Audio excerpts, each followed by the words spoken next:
I'm sure you've seen the reaction from your constituents, whether there's 37,000 plus people who signed a petition calling for your resignation, protests outside your office there. A lot of that was about you. What about the people in your riding who are conservatives, who voted for conservative principles and policies? What do you say to them?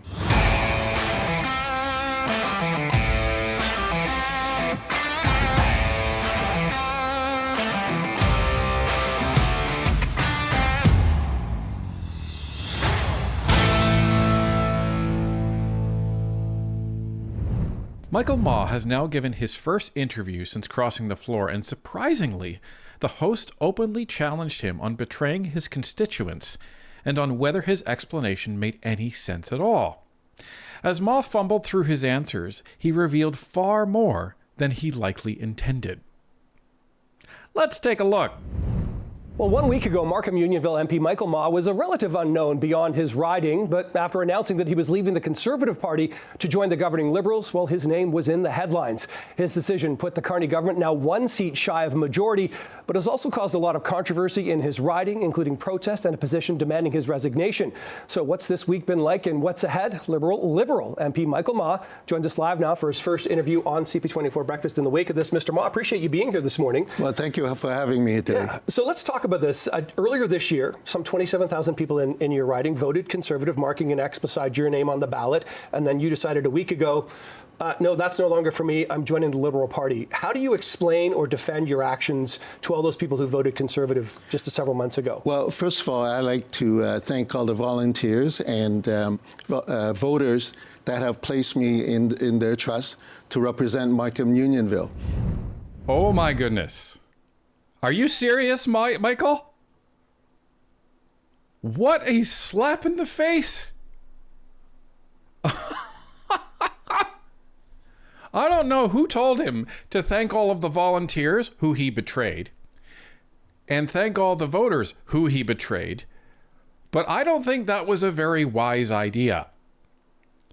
You're sitting there thanking with a smile on your face, thank you for all of the volunteers and voters who put me here. That's basically what he said. Wow. If they weren't angry at you before, they're angry at you now.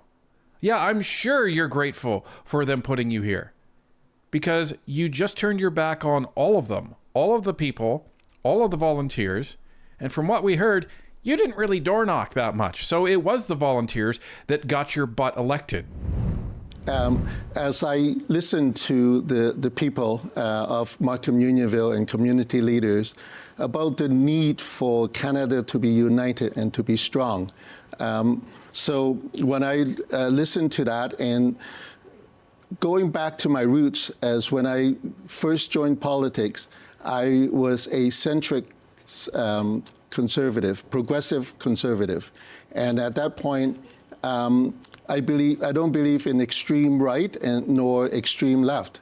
And so my beliefs is that Canada and Canadians are mostly in the centrics arena for politics. And when I saw what Mr. Carney was doing in moving the party towards the left and the government towards more centrics route, Mr. Carney's pragmatic and also centric approach really aligns with mine. And in this economy is a decisive point in our Canadian history. We're under a lot of challenges with tariffs and other countries around the world. We need a stronger, united country to grow our economy, and we need to continue to fight crime and create a better future for our youth. And I believe that this approach will best represent the people of Markham Unionville, that I could deliver their voices to the forming of policies in Canada, and that will really help the people there. I hear you there, but I'm sure you've seen the reaction from your constituents, whether there's 37,000 plus people who signed a petition calling for your resignation, protests outside your office there. A lot of that was about you. What about the people in your riding who are conservatives, who voted for conservative principles and policies? What do you say to them? Bang on. Absolutely bang on question to the host. He goes on and on and on. Well, you know, me. Okay, but this isn't about you. This is about the people who put you there. This is about the platform that you ran on. This is about the party and the platform that you ran on. This wasn't 3 or 4 years ago. This was like 7 months ago, 8 months ago. This isn't ancient history. You haven't even been in Parliament a year. And you're going on and on and on about, oh, well, you know, I'm a centrist, and I think, you know, most Canadians are centrist. What's your point? And as the host rightly says, okay, that was all about you and what you want to do, but what do you say to all the people that are really ticked off, that are protesting just about every day at your office now, and to the 37,000 people that have called for your resignation? What do you say to them? Excellent question by the host here. Well, it's like I said, it's about how we best serve the constituents in Markham Unionville. Instead of deepening division of the country, I believe that we are better served when we are with the governing party to be able to help voice our decisions and support the constituents in a much better fashion and helping us to achieve the goal. My principles have not changed. I'm still believing in fighting crime and growing the economy, and so it's very important for me to continue to represent them in the best way I believe is for the constituents' benefits. Notice what he said here. Basically, well, I wanted to be in government. So that's how he's rationalizing representing his constituents. Well, I can better represent them if I'm actually in the government. Wow. So it's not about your principles. It's not about your party.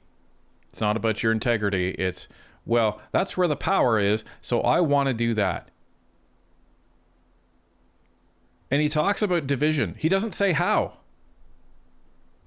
What is Pierre Poilievre doing that is dividing this country? What he's doing is he's calling out the Liberals. That's what he's doing. And that's what he's been doing for the last 3 years, despite the fact that the mainstream media will have you say, oh, he's dividing Canadians. Howe is literally doing his job as the official leader of the official opposition and holding this government to account. How is that dividing Canadians? What's dividing Canadians is breaking them up into tiny little boxes. Oh, you're black over here. You're white over here. You're lesbian over here. You're gay over here. And all of you, you're your own little tribes, and we want you to all be angry with each other. That's how you sow division. You also sow division by bringing people into this country that shouldn't be brought into this country because they're bringing baggage and tribal warfare from the originating country over into Canada. And everybody sees it. And it's because we're not vetting people. We're just saying, come on in. And all of those problems are coming along with them. And all of those cultural problems are coming along with them. We're giving immigrants that haven't actually obtained their citizenship a pass on being arrested for horrific crimes because, oh, well, you know, I don't want you to be deported. What? No. Those are the people that need to be deported. If you come here and you're committing horrendous crime, get out. We don't want criminals in Canada. We want less crime. So sorry, you screwed up. Get out of the country. And that's where most Canadians are at this point. So what are you talking about?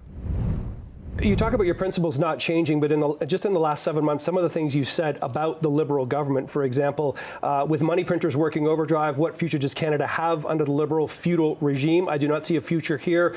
Day in, day out, the Liberals have shown us whom they truly value. They cater to the common criminals with fairness for the thief, murderer, and drug dealer, and firmness for the honest citizen and compliant taxpayer. This is the party you've just joined here. These are your words from November and December. You talk about principles, but you're really kind of going against what you've just said there. Well, as I said, in order to fight that, being on the opposition to be criticizing and deepening that division, I decided to roll up my sleeves and actually do something to it. I have now better access to ministers and the Prime Minister to deliver those voices on behalf of the Markham Unionville. I think this is a better approach than creating very negative views and not finding solutions. Did anyone get that chill down their spine when he said, I now have better access to the ministers and the Prime Minister? I'm pretty sure we all felt that chill down our spine, considering the questions that we raised in our last video on Michael Ma, considering the strange ties that he has to these United Front Work Department and PRC organizations, considering that he's been hobnobbing with people that have direct access to Xi Jinping. Makes you wonder if these are the community leaders that he's talking about that he consulted with in Markham Unionville, doesn't it? Really makes you wonder. And he's saying, well, being on the opposition and criticizing, well, that welcome to Canadian politics. Maybe you should read a book, because that's what the official opposition does. It criticizes the government. Why? To make sure they're doing a good job. And he keeps saying, well, creating division. How are you creating division? The Conservatives actually helped Carney pass one of his few bills that he got passed, which was C5. Thankfully, because they took everything out of it. So, no, what you're saying doesn't hold water. And I love that the host said, wait a minute, you just said you haven't changed your principles, but you were criticizing pretty heavily the Liberals a couple of weeks ago. And now you're saying, oh yeah, these are the guys I want to be with. They're not going to have any future. They're not going to have this. But your justification is, but I'm the guy that's going to change everything. I'm the guy that's going to roll up my sleeves and make sure there's a future. What? Can we talk about the process here, how this all came about? We've heard, Tim Hodgson talk about he's in the riding next door. He'd been speaking to you. Did they approach you? Did you approach them? How did this actually come about? Well, actually, for the past few weeks, as I said, I've been talking to constituents in the Markham area, and a lot of community leaders demonstrated that they desire a united and strong Canada, and we need to build and grow our economy. And with that, there's been, various discussions and approaches, and I have been reflecting on those comments and situations where I believe that at this point is the right approach. And on the day the announcement was made was when I met with the Prime Minister and reconfirmed my understanding of his vision for Canada, and I believe that's the right approach. Okay, that's complete bollocks. And why that is you're saying that you didn't know what Mark Carney's approach was, hearing it from January all the way up until November of 2025. In 11 months, you couldn't figure it out. But after one meeting with Prime Minister Carney, you're like, oh, now I get it. You're supposed to be a smart businessman. This guy is not wanting for money, folks.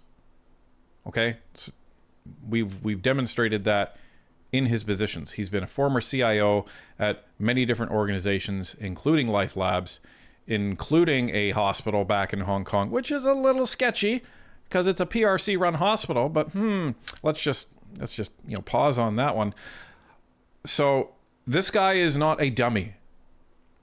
So he's trying to let everybody know that for 11 months and through the budget that was dropped and the platform that was dropped and the announcements and this and seeing him in question period, like, you didn't know what Mark Carney was actually trying to do, but it was only after a closed door meeting that you understood what he was trying to do. Right. And that was the day after the Conservative Christmas party, which you were at, had a picture taken with the leader, Pierre Poilievre, at the time. which a lot of people are calling into question, like you were there the night before, you must have known the next day you were going.